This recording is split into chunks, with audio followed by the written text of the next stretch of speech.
ঠিকমতো ঘুমাচ্ছ, স্ট্রেস কম নিচ্ছ, জন্ম থেকে ডার্ক সার্কেল চোখে নিচে তাও না, স্টিল কেন চোখের নিচ থেকে কালো দাগ যাচ্ছে না? হতে পারে তোমার হাইপার পিগমেন্টেশন জনিত ডার্ক সার্কেল আছে। তোমরা সবাই জানো ডার্ক সার্কেল মূলত দুই রকম। আমার ভিডিও দেখলে জানো যে তোমরা কিভাবে পিঞ্চ টেস্ট করার মাধ্যমে জানতে পারো যে তোমার ডার্ক সার্কেলটা কি হাইপার পিগমেন্টেশন রিলেটেড নাকি ব্লাড ভেসেল রিলেটেড। আজকে বলবো hyper pigmentation related dark circle কমানোর জন্য 5টা টিপস। টিপস নাম্বার 1, সানস্ক্রিন ছাড়া বাইরে যাওয়া। তোমার চোখের নিচে যে স্কিনটা আছে, ফেসের রেস্ট অফ দ্য স্কিন থেকে কিন্তু এটা অনেক বেশি ডেলিকেট। তো তুমি যদি সানস্ক্রিন ছাড়া বাইরে যাও, তোমার এই স্কিনটা কিন্তু আরো দ্রুত কালো হয়ে যাবে, ফলে হাইপার পিগমেন্টেশন বেড়ে যাবে। টিপস নাম্বার 2, হাইপার পিগমেন্টেশন দূর করতে পারে এমন আই ক্রিম ব্যবহার করা। যেমন ম্যারিয়ান মে ব্র্যান্ডের এই কোরিয়ান আই ক্রিমটা। এই আই ক্রিমটার ভিতরে আছে ট্রানএক্সামিক অ্যাসিড এবং গ্লুটাথায়োন। এই দুটো ইনগ্রেডিয়েন্টই হাইপার পিগমেন্টেশন কমাতে পারে এমন ইনগ্রেডিয়েন্ট। দেখো, এমন বেশ কিছু আই ক্রিম আছে যেমন অর্ডিনারি ক্যাফিন সিরামটা, এটা ডার্ক সার্কেল কমাতে পারে, বাট এটা কমায় কোন ধরনের? ওই যে blood vessel related dark circle গুলা। বাট তোমার যদি হাইপার পিগমেন্টেশনের কারণে ডার্ক সার্কেল থাকে, ওটা দিয়ে কোনো লাভ নাই, যদি ওটা একটা ভালো প্রোডাক্ট ডার্ক সার্কেলের জন্য। তো তোমাকে এমন জিনিস ট্রাই করতে হবে যেটা তোমার হাইপার পিগমেন্টেশনকে টার্গেট করতে পারে। যেমন ট্রানএক্সামিক অ্যাসিড, এটা করে কি মেলানিন প্রোডাকশনকে কমায়, ফলে চোখের নিচে হাইপার পিগমেন্টেশনটা কমে যাবে। আবার গ্লুটাথায়োন, তোমরা কি জানো এটা কি করে? এটা অ্যান্টিঅক্সিডেন্ট। চোখের নিচে যে অতিরিক্ত অক্সিডেটিভ স্ট্রেস হচ্ছে, এই স্ট্রেসটাকে কমিয়ে গ্লুটাথায়োন তাদেরকে ফর্সা বা ব্রাইট করে ফেলে। টিপস নাম্বার 3, অনেকে ডার্ক সার্কেল বেশি হওয়ার কারণে অতিরিক্ত ঘষাঘষি করো, তোমার স্কিনটাকে আরো বেশি হার্শ করে ফেলো, ইরিটেটেড করে ফেলো, এতে করে কিন্তু তোমার ডার্ক সার্কেল আরো বাড়বে, কমবে না। Tips number 4, proper hydration. শুধুমাত্র হাইড্রেশন উপর থেকে না, ভেতর থেকেও আনতে হবে। সো প্রতিদিন প্রচুর পরিমাণে পানি খাবা, মিনিমাম 8 গ্লাস পানি খাবা। আর এই জায়গাটাকে উপর থেকেও হাইড্রেশন দিবা। সো ময়শ্চারাইজিং জেল ইউজ করবা, খুব ভালোভাবে ময়শ্চারাইজ করবে এই জায়গাটাকে। টিপস নাম্বার 5, অ্যান্টিঅক্সিডেন্ট ইউজ করা। তোমার চোখের নিচে এটাকে ভিটামিন সি, রেটিনল কিংবা গ্লুটাথায়োন জাতীয় অ্যান্টিঅক্সিডেন্ট ক্রিম ইউজ করবা। এটা একটা ভালো অপশন আছে, আরো অনেক অপশন আছে। আমি তোমাদেরকে প্রায় করে রিভিউ দিই, আমার ভিডিওগুলো একটু খেয়াল করলে বুঝবে যে কোনটা তোমার জন্য বেশি সুইটেবল।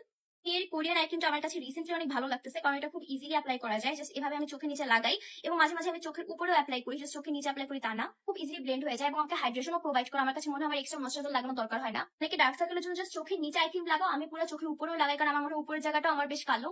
কিন্তু ক্রিম দিয়ে উপর থেকে ঠিক করলে হবে না, ভেতর থেকে ঠিক করতে হবে, তোমার লাইফস্টাইল মডিফিকেশন করতে হবে। যদি বংশগত ডার্ক সার্কেল থাকে, ওটা আসলে কিছু একটা করার থাকে না, বাট স্টিল তুমি এটা হেলদি লাইফস্টাইল মেইনটেইন করে প্রপারলি হাইড্রেশন দিয়ে ভালো ঘুমিয়ে স্ট্রেস কম নিয়ে তোমার ডার্ক সার্কেল কিন্তু মেইনটেইন করতে পারবা। তো যদি আজকের ভিডিওটা দেখে তোমার কাছে মনে হয় যে ম্যারিয়ান মেরি আই ক্রিমটা তোমার জন্য পারফেক্ট হতে পারে, তাহলে অর্ডার করতে পারো বিউটি এন্ড গ্রেস পেজ থেকে। ইউজ করার পর বেনিফিট পেলে আমাকে জানাবা। সানস্ক্রিন কেনার বেলায় সবচেয়ে বড় প্রবলেম হচ্ছে বাজেটের। তুমি যদি অনেক বেশি বাজেট দিতে চাও তাহলে ভালো ব্র্যান্ডের সানস্ক্রিন পাবা, নয়তো পাবা না। বাট এটা কি আসলেই সত্যি? আজকে যে কোরিয়ান ব্র্যান্ডের সানস্ক্রিনটা রিভিউ করব সেটা মোটামুটি সবাই ছিল। এই ব্র্যান্ডটা হচ্ছে মিশা, আর সানস্ক্রিনটা হচ্ছে মিশার সান অ্যাকোয়া জেল। আর মজার ব্যাপার কি জানো, আমার ফার্স্ট ইউজ করা কোরিয়ান সানস্ক্রিন হচ্ছে মিশা ব্র্যান্ডের অ্যাকোয়া সানস্ক্রিনটা। এরপর আমি ওদের আরেকটা যে সান মিল্ক, ওটাতে শিফট করি। বাট বাজেটের জন্য এটা আসলে খুবই পারফেক্ট একটা সানস্ক্রিন। সানস্ক্রিনটার বেস্ট পার্ট কি জানো, এটা খুবই লাইট ওয়েট একটা সানস্ক্রিন। এই যে ওয়াটার জেল বলা হচ্ছে না বা অ্যাকোয়া জেল বলা হচ্ছে, কারণ তুমি লাগালে স্কিনে জাস্ট মনে হবে ওয়াটার বা পানি। হোয়াইট কাস্ট কাকে বলে জাস্ট দেখো, লাগানোর সঙ্গে সঙ্গে ব্লেন্ড হয়ে যাবে, হোয়াইট কাস্টের কোনো চিহ্নই নেই।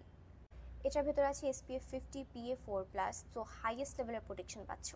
আবার তোমরা অনেকেই ভয় পাও যে আপু এটা আবার কমেডোজেনিক কিনা, মানে এটা ইউজ করলে আমার ব্রণ হবে কিনা। চিন্তার কিছু নাই, তোমরা একদম একনি প্রোন স্কিনও সেফলি এটা ইউজ করতে পারবে, এটা নন কমেডোজেনিক।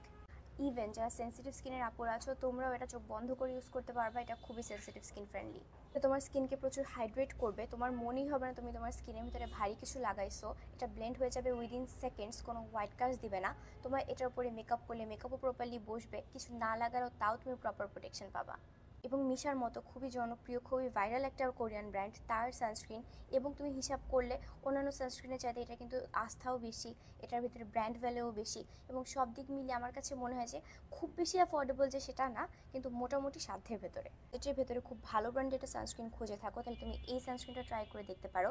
এটারও অবশ্যই অনেক নকল আছে, অনেকদিন ধরে এটা বাজারে বিদ্যমান। সো তোমরা এটা কিনতে পারো beauty artistry by Niha page থেকে। এই আপুটা আমাকে অরিজিনালটাই প্রোভাইড করেছে। সো কেন ইউজ করো, আমাকে জানো কেমন লাগে।